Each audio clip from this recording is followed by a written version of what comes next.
నమస్తే, welcome to our channel. YCP పాత స్ట్రాటజీని నమ్ముకుంటే 2024 ఎన్నికల్లో కాదు, 2029లో అసలు 11 నుంచి ఇంకా తక్కువకు పరిమితం అయ్యే ఛాన్సులు ఉన్నాయని చెప్పి చాలామంది చెప్తున్నారు. మరి ఇటువంటి నేపథ్యంలోనే ఇటీవల తోట త్రిమూర్తుల నివాసంలో కాపు సామాజిక నేతలందరూ కూడా సమావేశం కానివ్వడం కానివ్వండి, లేదు అంటే జూన్ 18వ తేదీన వైసీపీ రాష్ట్ర డిప్యూటీ జనరల్ సెక్రటరీల లిస్టును కానివ్వండి, ఇవి రెండింటిని బేస్ చేసుకుని మరి ఇవి ఎంతవరకు వర్కౌట్ అవుతాయి, ఈ అంశాన్ని ఎలా చూడాలి, ఇటువంటి అంశాలన్నీ కూడా చర్చించడానికి మనతో పాటుగా ఉన్నారు ఏపీ కమ్మ కార్పొరేషన్ డైరెక్టర్ అడిసిమెల్లి శ్రీనివాస్ గారు. నమస్తే సార్. నమస్కారం సార్, తోట త్రిమూర్తుల నివాసంలో వైసీపీ కాపు సామాజిక నేతలందరూ కూడా ఆత్మీయ సమ్మేళనం కానివ్వండి, లేదంటే వాళ్ళు సమావేశాలు కానివ్వండి, సో సాయి కృష్ణ అంశాన్ని తీసుకొచ్చి కాపు సామాజిక వర్గాన్ని ముందు చూపుతున్నారు. దీనిపైన పవన్ కళ్యాణ్ గారు లాంటి వాళ్ళు కూడా స్పందించడం జరిగింది, నేరస్తులకు మేము కాపు కాయాలా అని చెప్పి. ఇదిలా ఉంటే మరో పక్క చూసుకున్నట్లయితే ఆ పార్టీకి సంబంధించింది పదవులు ఇవ్వడంలో అందరూ రెడ్డి సామాజిక వర్గానికి సంబంధించిన వాళ్ళే జగన్మోహన్ రెడ్డి తన చుట్టూ ఉంచుకుంటారు, ఇస్తారు కూడా అని చెప్పి అంటూ ఉంటారు. మరి ఇటీవల జూన్ 18వ తేదీన రాష్ట్ర డిప్యూటీ జనరల్ సెక్రటరీలుగా కొంతమందిని జగన్మోహన్ రెడ్డి నియమించారు. అందులో చూసుకున్నట్లయితే శ్రీ పుత్తా శివశంకర్, శ్రీ చల్లా మధుసూదన్ రెడ్డి, పుత్తా ప్రతాప్ రెడ్డి, ఏ హర్షవర్ధన్, కందుల రవీంద్ర. మరి వీళ్ళందరూ కూడా రెడ్డి సామాజిక వర్గానికి చెందిన వాళ్ళని చెప్తున్నారు. మరి కొందరు పేర్లలో చూస్తే ఆ రెడ్డి అనే పదాన్ని కూడా తొలగించారు. అసలు ఈ రెండు అంశాలను కూడా ఎలా చూడాలంటారు? మీకు ఎలాగంటే అండి, పనులేమో వేరే వాళ్ళు చేయాలి, వేరే కులాలు. జగన్మోహన్ రెడ్డి అధికారంలో తీసుకురావడానికి అతను వ్యూహాలు అమలు చేయడానికి వేరే సామాజిక వర్గాలు కావాలి, పదవులనేమో ఆయన సామాజిక వర్గానికి ఇచ్చుకుంటాడు. ఇది స్పష్టంగా అతను అంటే అదో స్ట్రాటజీ. వాళ్ళకి ఏంటంటే వాళ్ళు ఎదురుకుండా కష్టపడి వాళ్ళ నమ్మకం కోసమో మరి ఏం చేస్తారో తెలియదు, కానీ టీడీపీలోనే మిగతా వాళ్ళు అలా చేయడం కుదరదు. టీడీపీలో అసలు ఉండదు అది. మీకు అందులో కొన్ని ఎందుకైనా మంచిదని తోకలు కట్ చేస్తాను. అన్నీ పెట్టుకుంటే రెడ్డి రెడ్డి అని ఉంటే బాగోదని తోకలు కట్ చేస్తున్నారు. ఇది రెడ్లు కూడా బాధపడతారు. మాకు ఏం చేయట్లేదని బాధపడ్డే ఓడిచ్చారు చాలామంది. మొన్న రెడ్లు కూడా వ్యతిరేకంగా చేశారు ఓట్లు. అంటే మొత్తం చేయలేదు, కానీ ఆ నోట్లు వచ్చిన మొత్తం రెడ్లు వ్యతిరేకంగా చేస్తాను, ఓట్లు ఎక్కడి నుంచి వస్తాయి, కానీ చాలామంది రెడ్లు సపోర్ట్ చేశాడు.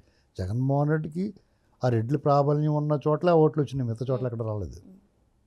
నేను ఓపెన్గా చెప్తున్నాను. నేను అంటే రెడ్లందరూ జగన్మోహన్ రెడ్డి అనుకోవాలంటే మెజారిటీ రెడ్లు 60-70 జగన్మోహన్ రెడ్డి అనుకోవాలన్నారు.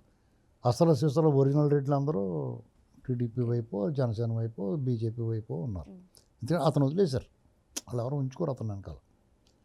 నాకు తెలిసిన వాళ్ళు చాలామంది చెప్తారు. ఇక్కడ సాధారణంగా కులాల ప్రమాయం లేకుండా ఉండవు రాజకీయ పార్టీలు. అది కూడా తప్పట్లేము మనం, అది కూడా తప్పట్లేమండి. అయితే ఎదటి కులాల మీద బురదేయడం మానేయాలి అంతే. ఎవరి కుల రాజకీయ పార్టీలు కుల అమ్మాయిలు అందరికీ ఉంటాయి కాబట్టి మనం ఎదటోళ్ళ మీద బురదేయడం మానేద్దాం బాబు అనుకుంటే అది అందరికీ మేలు. ఎవరు అమ్మరాలు చూపించుకుంటారు, కానీ చిచ్చు పెట్టడాలు ఇలాంటివి చేయటం వల్ల ఒకళ్ళ మీద ఒకళ్ళు ద్వేషాలు పెరుగుతాయి. యాక్చువల్ మీరు తోట తిరుమతులు గారి ఇంట్లో వెంకటాయపాలెంలో ఆయన వైసీపీకి సంబంధించిన కాపు నాయకులందరూ మీటింగు జరుగుద్దని చెప్పాడు. ఆయన స్పష్టంగా చెప్పాడు. విలేకరుల మీటింగ్ పెట్టి మొత్తం కాపు మీటింగ్ కాదు ఇది,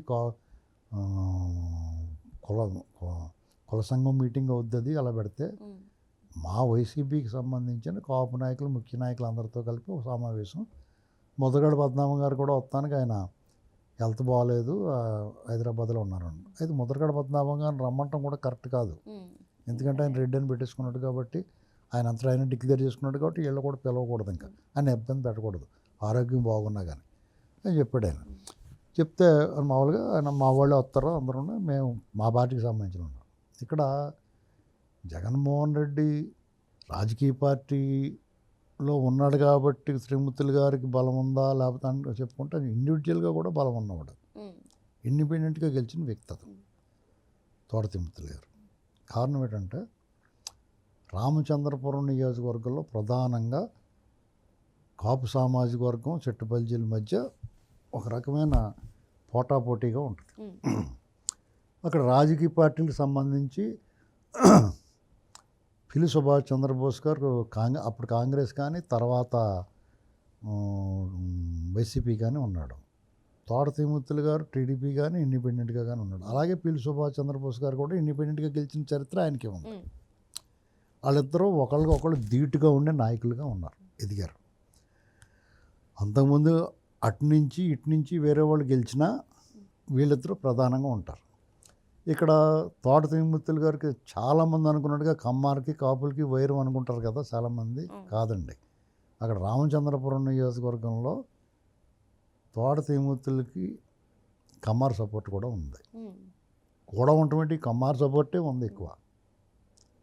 ఇటు అతను ఇండిపెండెంట్గా పోటీ చేసినా ఎలా పోటీ చేసినా అతను కమ్మార్ సపోర్ట్ ఉంది. తర్వాత మారి ఉండొచ్చు. తర్వాత అతను మండపేటకి వెళ్ళాడు, అటు ఇటు మారాడు, అన్నీ చేసాడు కాబట్టి అతనికి అన్నీ మారి ఉండొచ్చు. ఎందుకంటే అక్కడ ఆ ఏరియా కాలువ కింద ఏరియా, కాలువ కింద డెల్టా ఏరియా అంటారు. రామచంద్రపురం ఆ ప్రాంతం అంతా డెల్టా ఏరియా అంటారు ఈస్ట్ గోదావరిలో. కోనసీమ ప్రాంతాన్ని సెంట్రల్ డెల్టా అంటారు.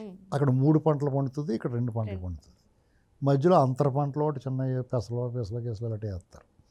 ఇక్కడ కౌలుకి భూములన్నీ కౌలుకి చేస్తూ ఉంటారు. ఇక్కడ కౌలు రైతులు ఎక్కువ ఉంటారు రామచంద్రపురం ఏరియా డెల్టా ఏరియాలో. అక్కడ కౌలు రైతుల తరపున పిల్లి సుభాష్ చంద్రబోస్ ఉంటాడు. కౌలు రైతులు కౌలుకిచ్చి భూ యజమానుల తరపున తోట త్రిమూర్తులు గారు ఉంటాడు. ఇది జరుగుతున్నది. అయితే కౌలుకి భూ యజమానులు ఎక్కువ కమ్మ, రాజులో, కాపులో ఎవరో ఒకరు ఉంటారు యజమానులు ఎక్కువ. వాళ్ళ భూములన్నీ చెట్టు బల్జీలు కానీ కాపులు కానీ కౌలు రైతులుగా ఉంటారు. ఇది ఒకప్పుడు జరుగుతున్నది. 10-15 ఏళ్ల క్రితం నుంచి ఇది నడుస్తూ ఉంటుంది. ఇలా జరిగినప్పుడు సపోజు రైతులు కౌళ్ళు పెంచాలి అన్నదాన్ని పెంచమని అనుకుంటారు కౌలు రైతులని. ఆ కౌలు రైతులకి భూ యజమానులకి మధ్య వివాదాల పరిష్కారంలో పిల్లి సుభాష్ చంద్రబోస్ గారు కౌలు రైతుల వైపున ఉంటారు. అందులో కౌలు రైతులకు అన్యాయం జరగకపోయినా భూ యజమానులకి రక్షణగా తోట త్రిమూర్తులు. అందుకే అతని కమ్మార మద్దతు కూడా అతనికి ఉంది. ఇది ఓపెన్గా కౌలు రైతు భూ యజమాని కూడా చాలా అన్యోన్యంగా పద్ధతిగా ఉంటారు. ఒకరికొకరు సహకరించుకుంటారు. వాళ్ళ మధ్య వైరం ఒక ఫ్యాక్టరీ యజమాని కార్మికుడి మధ్య వైరం కింద ఉండదు, మ్యూచువల్గా జరుగుద్ది. ఇది ఈ వీటిల్లో అతను వాళ్ళకి సపోర్ట్గా ఉంటాడు కాబట్టి అతని బలం కూడా గణనీయంగా ఉంటుంది. అతను బీసీ సామాజిక వర్గం చెట్టు బల్జీల ఓట్లు కూడా గట్టిగా ఉంటాయి అక్కడ. కాబట్టి అతని బలం అతనికి ఉంటుంది. ఇక్కడ వీళ్ళిద్దరి బలం కులాల పరంగా వ్యక్తుల పరంగా సమానంగా ఉన్నా కానీ రాజకీయ పార్టీలు వేదికలుగా వచ్చేటప్పటికి అది అదనపు బలం కలిసి వాళ్ళు కానీ వీళ్ళు కానీ నెగ్గుతూ ఉంటారు. ఇది జరుగుతున్నది కదా అక్కడ. కాబట్టి జగన్మోహన్ రెడ్డికి ఊడుగుని చేయాల్సిన అవసరం తోట త్రిమూర్తులు గారికి లేదు. ఆయన ఎందుకు వైసీపీ పార్టీ మా వైసీపీ నాయకులు అని ఆ కాపు కుల ప్రతిష్టను దిగదార్చుకుంటాడో నాకు అర్థం అవట్లేదు. ఇది నేను చెప్పదలుచుకున్నది. ఎందుకంటే ఆయన ఒక ఐకాన్గా ఉన్నాడు అక్కడ. ఎక్కడ కాపులందరూ కూడా అతన్ని బాగా లైక్ చేస్తారు. అలా అవసరమైనప్పుడు కాపులకే కాదు ఆ పార్టీలో ఉన్నవాళ్ళు ఎవరికైనా సరే ఏదైనా అవసరం వచ్చినా టక్ మన వెళ్ళి నిలబడతారు అక్కడ. పంచాయతీలు చేసి పెడతాడు, పరిష్కారాలు చేస్తూ ఉంటాడు. అటువంటి వ్యక్తిని ఈ జగన్మోహన్ రెడ్డి లాంటి వచ్చి నాకు అది అన్నట్టు ఉంటుంది. నాకు ఆ జగన్మోహన్ రెడ్డి అంటే పార్టీగా అయితే ఉండొచ్చు, ముఖ్యమంత్రి అయితే ఉండొచ్చు, ఈ ప్రాంతానికి అతనే కింగ్. అతనికి అతను ఏం చెప్తాడు, ఓ బొంగు వచ్చి ఏం చెప్తుంది, అలాంటి వాళ్ళు తలంచకూడదు, అతను ఉనికిని కోల్పోకూడదు. అధర్మం జగన్మోహన్ రెడ్డి, అధర్మం వైపు నిలబడినప్పుడు ఆ పార్టీలో ఉన్నా సరే ఇలాంటి న్యూసెన్స్ మేము చేయవయా అని చెప్పాలి. మావాడు మా పార్టీ వేరేనే కానీ పవన్ కళ్యాణ్ ఎందుకు చేసాడా నువ్వు ఇలా మాట్లాడుతున్నావు అనాలా. అది మానేసి పవన్ కళ్యాణ్కి వ్యతిరేకంగానో లేకపోతే ఎన్నాళ్ళకి సీఎం కావాలంటారు వాళ్ళు. ఎన్నాళ్ళకి ఒకటి గట్టిగా డిప్యూటీ సీఎం అయ్యి వాళ్ళ ప్రభుత్వాన్ని అతను ఏమనుకుంటే అది అవుతున్నా చక్రం తిప్పుకలిగిన వాడిని మీరు దిగజార్చాలి, అతను వెనక లాగాలని చూడటమేంటి. మెజారిటీ కాపులు సాటిస్ఫైయింగ్గా ఉన్నారు. ఇప్పుడు రజనీకాంత్ మాట అంటాడు, నన్ను బస్సు కండక్టర్ని వాళ్ళ సూపర్ స్టార్ని రేపు ఏమవుతాను అని. అలాగే పవన్ కళ్యాణ్ గారు డిప్యూటీ సీఎం రేపు ఏమవుతాడో ఎప్పటికన్నా దానికోసం చూడాలి కదా. శిఖరము చేరు ఆపై నింగిని కోరు, అంతేగాని ఇప్పుడు డిప్యూటీ సీఎం పెడతారో సీఎం అవుతాడు, ఎలాగవుతాడు రేపు అవుతాడు, దానికోసం చూడాలి. కానీ ఉన్న కాడి నుంచి లాగేద్దామని చూస్తారేంటి.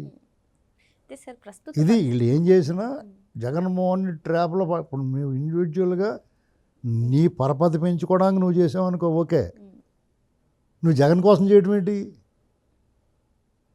టీడీపీ కోసం జనసేన ఏం చేయట్లా, గుర్తుపెట్టుకోవాలి. టీడీపీ జనసేన కోసం నేను క్లియర్గా చెప్తున్నాను. రాష్ట్రం కోసం జనసేన పార్టీ చేసింది, అలాగే రాష్ట్రం కోసం టీడీపీ పనిచేసింది. వీళ్ళిద్దరు రాష్ట్రం కోసం కలిశారు. ఒకళ్ళ కోసం ఒకళ్ళు ఏం చేసుకోలేదు. ఉభయతారకంగా ఉంటుంది కాబట్టి చేసుకున్నారు. ఒక రకంగా చెప్పాలంటే రికార్డులు జనసేన టీడీపీతో కలవడం వల్ల పవన్ కళ్యాణ్ గారు డిప్యూటీ సీఎం అయ్యాడు. 21 మంది ఎమ్మెల్యేలు అయ్యారు, 3 ఎంతమంది మంత్రులు అయ్యారు. లేదంటే అంతకుముందు ఏం జరిగిందో తెలిసి ఉంటుంది. ఇండివిజువల్గా ఎవరితో పెట్టుకున్నా కానీ గెలిచిన చరిత్ర టీడీపీకి ఉంది. ఇలాంటి మాటలు మాట్లాడించడానికి వాళ్ళు చేసే పనులన్నీ రెచ్చగొడతారన్నమాట. అర్థమైందా? టీడీపీ జనసేన అనేటువంటి దాన్ని విడదీయటానికి చేసే ప్రయత్నాల్లో భాగంగా ఇప్పుడు నేను మాట్లాడాను, అలాంటి మాటలు మాట్లాడించడానికి చూస్తారు. అయితే ఈ కుల రాజకీయాలు అనే స్ట్రాటజీ అంటే జెన్జీ కిడ్స్ వీటిని పట్టించుకోవట్లేదని కూడా చాలా మంది అసలు పట్టించుకోరు. జెన్జీ కిడ్స్ వల్ల కొన్ని ప్రభుత్వాలు ఈవెన్ తమిళనాడులో ప్రభుత్వం ఏర్పాటు అయింది కూడా జెన్జీ కిడ్స్ వల్లే అంటున్నారు. మరి జగన్మోహన్ రెడ్డి నేను ఒక కాక్రోచ్ని జెన్జీ కిడ్స్ గురించి ఆలోచిస్తున్నానని ఇటీవల చెప్పారు కదా, మరి ఏ స్ట్రాటజీలు ఎంతకాలం ఫాలో అవుతారు, వాటి వల్ల వాళ్ళకి ఏం యూజ్ ఉంది, వైసీపీ ఏం చెప్పాలనుకుంటుంది? ఇప్పుడు అతను నేను కాక్రోచ్ అన్నాడు, అవును నువ్వు కాక్రోచ్వే అంటారు వాళ్ళు. ఎందుకంటే అసహ్యం కదా అతను అంటే. కాక్రోచ్ జన్జీ కిడ్స్ అందరు కాక్రోచ్లు కాదు. వాళ్ళు ఏదో దాన్ని వ్యంగ్యంగా పెట్టుకున్నారు కాక్రోచ్ అని. దాన్ని వాళ్ళు వాడుకోకూడదు ఆ పార్టీని, కాక్రోచ్ జనతా పార్టీని వరస్ట్. జన్జీ వాళ్ళు వేరే పేరు పెట్టుకోలే. కాక్రోచ్ లాంటి ప్రపంచం అంతా అసహించుకునే అలాంటి దాన్ని పెట్టుకోకూడదు. వాళ్ళు చేసిన పెద్ద మిస్టేక్ అది. కాబట్టి అది అలాగే సత్తుంది కింద పడి. రావాల్సినంత హైప్ రాలేదు, దాన్ని పట్టు కొట్టారు మొన్న. ఇంకా అది అవుట్. దాన్ని చూసి పులిని చూసి నక్కవాతలు పెట్టుకున్నట్టు జగన్మోహన్ నేను కాక్రోచ్ నువ్వు కాక్రోచ్వే, మా అందరికీ అసహ్యం నువ్వు అంటే. అంతే కదా, నిజమే ఒప్పుకున్నాడు. దానికి అదనంగా మనం ఏమంటే నువ్వు కాక్రోచ్వే కాదు క్రొకడైల్ కూడా అంటున్నాం మనం, ముసల్లాటుడు నువ్వు. కాబట్టి అతను వీళ్ళందరూ కూడా అర్జెంటుగా కాపులు ఇతను ట్రాప్లో పడకూడదు. అమ్మటి రాంబాబు పేరు నాని నొడుకొచ్చినట్టు మాట్లాడకూడదు, ఇతను ఉన్నాడు కదా అని. వాళ్ళు ఇల్లు దిగజారిపోతుంది. కొన్నాళ్ళకి కాపులు అతను వాళ్ళని ఓన్ చేసుకుంటూ మానేస్తారు. వాళ్ళు ఏమనుకుంటారంటే నేను కాపు టైగర్ నది ఇదంటే మా వెనకాల వస్తారేమో అనుకుంటారు. రారు వాళ్ళందరూ ఉన్నాయి. మా ఆడు పిచ్చోడండి, ఆయన వదిలేయండి, మేము వదిలేసామండి అంటారు. ఇంట్లో వాళ్ళే వదిలేస్తారు. ఎక్కువ తక్కువ మాట్లాడుతుంటే ఆయన ఎవడ పట్టించుకోండి, ఆడు పిచ్చోడు అయిపోయాడు అంటారు. అలాగే వీళ్ళతో వదిలేస్తారు. శ్రీమతులు గారు కూడా ఇలాంటి పనికిమాలిన వాళ్ళకి సపోర్ట్గా ఉండకూడదు. మేము పార్టీ అయితే పొలం దగ్గరకు వచ్చినట్టు మేము అందరం తేడా ఉంటుందండి, మీరు అలాంటి చేయకండి, మా వాడు ఎవడో ఎక్కడో చోట ఉన్నాడు, ఉండండి, అతన్ని టార్గెట్ ఎందుకు చేస్తున్నారని అడగాలి వీళ్ళు. అప్పుడు దారిలోకి వస్తాడు. ఏ కులానికైనా ఇప్పుడు కమ్మారిని అలా టార్గెట్ చేసినా ఏ పార్టీలో కమ్మాలైనా అడగాలి అలాగా, బీసీలైనా సరే. అప్పుడు రాజకీయ పార్టీల తాలూకు నాయకులు ఎవడన్నా ఇట్లాంటి కుట్రలు చేద్దాం అనుకున్నప్పుడు కుట్రలకి తెరపడుద్ది. లేదంటే ఇలా డగ్గెడుతూ ఉంటారు. లేదా మధ్యన ఆవిడ బీసీల పార్టీని వచ్చాడు ఆవిడ. ఇలాగే మొదలెడతారు, కులాల కుంపట్లు పెట్టేసి. ఆ ఎలక్షన్కి ఏదో ఒకటి ఎవడో ఒకటి దెబ్బేళ్ళని వస్తారు. అది అంత అమాయకులు ఎవడో లేడు జనం ఇప్పుడు. దానికి ఆ ట్రాప్లో పడరండి, వీళ్ళకి కూడా జరగదు. కాబట్టి అబాస్ ఫాలో అవ్వకూడదని కోరుకున్నాను. ఎందుకంటే నాకు వాళ్ళ పట్ల ఎంతో కొంత అభిమానం ఉంటుంది. మా జిల్లా వాళ్ళు కదా, త్రిమూర్తులు గారు అన్న వీళ్ళందరూ కూడా బయట ఏం చెప్పుకున్నా వాళ్ళు పనులు అవి చేసి కాడ గౌరవం ఇచ్చి కాడ చాలా మర్యాద ఉంటుంది. ఊరికే అప్పుడప్పుడు ఏదో మాట్లాడతారు కానీ వాళ్ళ జనాలను ఉత్తేజపరచడానికి మాట్లాడతారు తప్ప మామూలుగా చాలా మంచి వాళ్ళు. ఇప్పుడు జక్కంపూడి రామ్మోహన్ గారు ఉన్నాడు ఇంకో ఆయన మా కడియం కాన్స్టిట్యున్సీలో ఉండేవారు. కమ్మారితో బాగుండేవాడు ఆయన. అలాగే తోట త్రిమూర్తులు గారు ఇలాగే వాళ్ళందరితో బాగుంటారు. వాళ్ళు అసలు మర్యాదగా ఉంటారు, చాలా పద్ధతిగా ఉంటుంది. ఊరికాళ్ళని ఎంకరేజ్ చేయడం కోసం అంటారు కానీ ఒరిజినల్గా ఎవరైనా ఎందుకని ఎవరి మీదన్నా ఎందుకుంటారండి. ఒకళ్ళని ఎందుకు దూషించుకుంటారు? మనం పోర్ట్రేట్ చేసే విధానం. పైకి ఎర్రోళ్ళ కనపడి లోపల దుర్మార్గుడిగా ఉండడు జగన్ తప్ప ఇంకెవడో ఉండడు. అలాగా పైకి పొట్ల పీతులు పిసుకుంటూ ఏం పిచ్చోళ్ళలో ఉండరు అనుకుంటాం మనం. అది మన బుర్ర బుద్ధి అంతా వక్రమే. అలాగే ఎవడో ఉండడు. వాళ్ళ చెల్లెలు కూడా మంచిదే. మరో అంశంతో మళ్ళీ కలుద్దాం. Thank you sir.